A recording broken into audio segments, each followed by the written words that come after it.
Biz xususiy maktabimizni mebirovkasi, ya'ni o'sha yumshoq stullarini qo'yishda bir nechta firmani variantlarini ko'rdik. Shunda bizga Zala firmasini yumshoq mebellar, ya'ni kreslosi bizga yoqdi. Bunga asosiy sabab borganimizda firmani sotuv bo'lim menejerlari va o'sha yerdagi mutaxassislar bizni talablarimizni to'liq o'rgandi.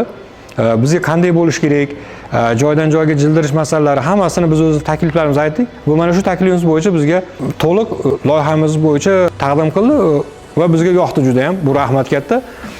Ikkinchi masala bu yerda o'sha aytilgan muddat. Mebel sohasida ko'pchilik ishlaymiz. Aytilgan muddatida to'liq topshirish proyekti, ya'ni yakunlov muddati juda ham kechib ketib qoladi.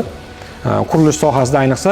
Shuning uchun bularda ya'ni Zala firmasini aytilgan muddati biz 22-mayga oxirgi kelishuvimiz bo'lsa, bular 21-kuni to'liq ustanovkani qildi va topshirdi.